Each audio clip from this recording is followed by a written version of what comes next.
It's June 21st, a little before 10 a.m. Saturday morning, first day of summer, and this is our garden. As some of you know, there's a way of creating a permaculture for the garden with the wood chips. We've got some wood chips over here just delivered last week, and a whole lot on the garden. That's about 2 dump truck loads full. The wife has done about 95% of this because she's here during the day and I'm not. And we'll now look at what we've got here. It's a pear tree, 2 of them. And beginning on this west side of the garden, there's Stevia plants that the wife recently transplanted from the herb garden in front of the house. There's a row of Swiss chard, and behind that, a row of beets. And next to the beets is a trellis made from a cattle panel of a lot of peas. I think those are snow peas. In this 4th row, we've got some bell peppers, if you can see those, next to some cayenne peppers,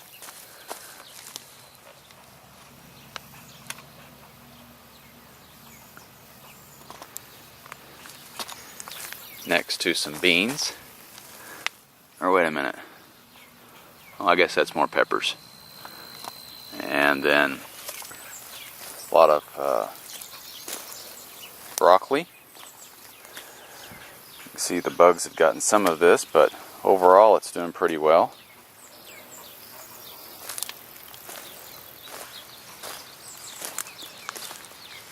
And then a variety of tomatoes.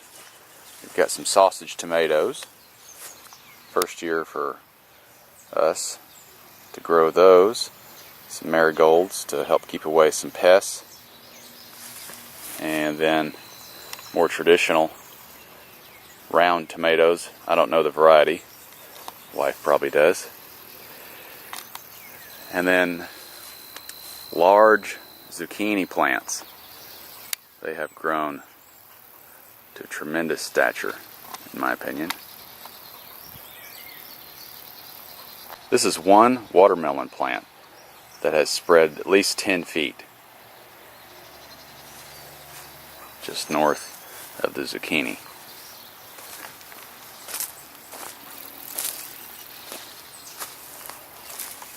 Red cabbage. I forgot we had that. I don't spend a lot of time out here. Angie does most of the work. But now with this wood chip bedding, it's about 8 to 10 inches deep.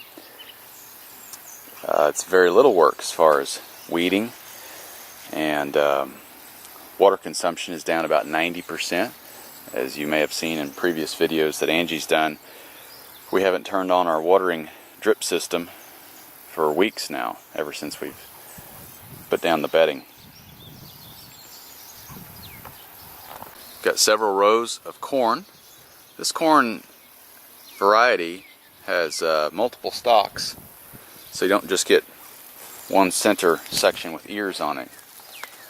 Like that one there, you get 2 or 3, 4 shoots that all produce an ear. And they are doing quite well, I think. And then growing up the corn in certain places, like right here, I don't know if you can see that, there are beans, pole beans. Angie told me that the Indians used to do this. Utilize the corn as a trellis. How do you think I like you? Yes, Button. How do you think I like me?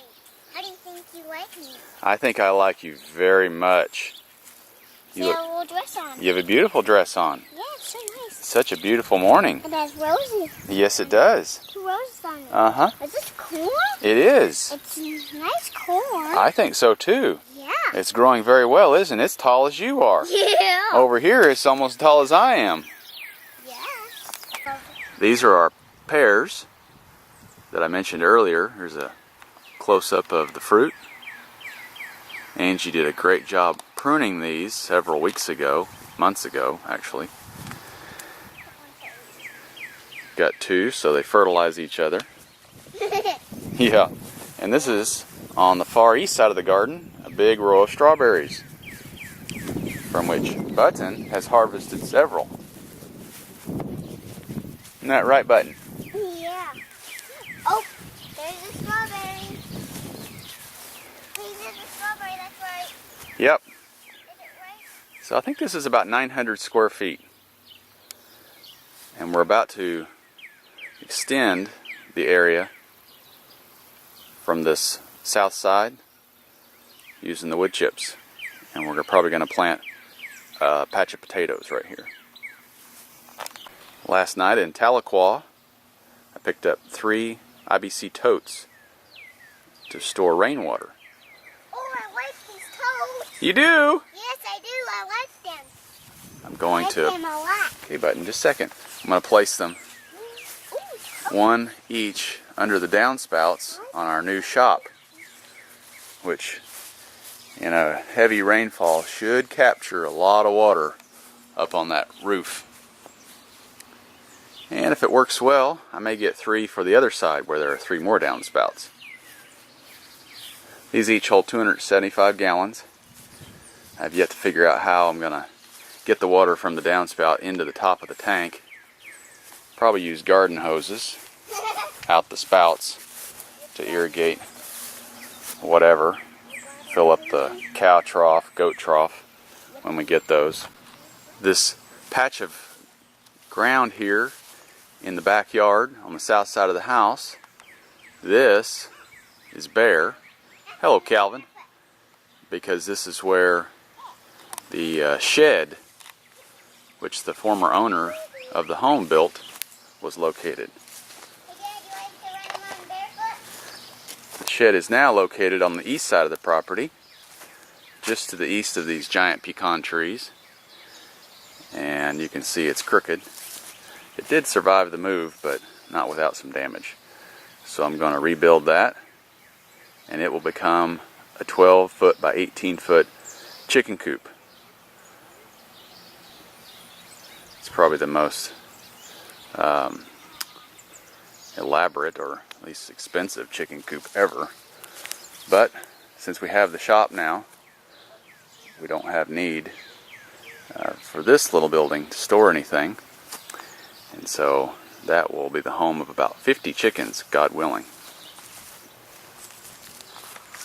In the southeast corner of our backyard, we also have some wood chips surrounding some raspberry plants, which we hope will grow into big bushes and climb up the fence and yield us a bunch of raspberries, huh, Button? Dad. Here on the northwest side of the garden, you can see the beginning of the drip system. This hose runs over to the back of the house. But since we've installed all the wood chips, like I said earlier, we haven't had to turn that on. At the base of each pear tree, Angie planted a bunch of garlic, which is supposed to help prevent bugs from getting up the pear tree and ruining the fruit. Down the northwest side of the property is the driveway, and there we've planted a half-dozen fruit trees. We've alternated apple and peach, different varieties, I believe. I think there's 3 different peach and 3 different apple, all the way down to the end. And you can see around each we've placed the wood chips to help keep the soil moist, keep weeds down from around the base of the trees. You can still see some weeds though, because we just put this down. And the T-posts, there's 4 T-posts around each tree. We've got 3 levels of fishing line to help keep out nuisance animals like deer. Sometimes they get in there and eat those little trees up. This is the beginning of Angie's herb garden, where she's planted some lemongrass, different shrubs. I think these are box shrubs. And actually, one of these is an azalea. That's it right there. Yeah, that's the azalea. Oh, those are pretty. These are hostas, which have bloomed. So pretty. Angie's got some thyme and basil and chocolate stevia, I believe, mint.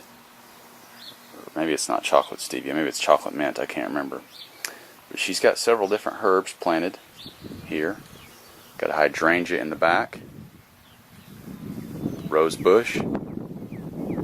I don't know what kind of shrub this is. I'll call it the pear shrub because it looks like a pear.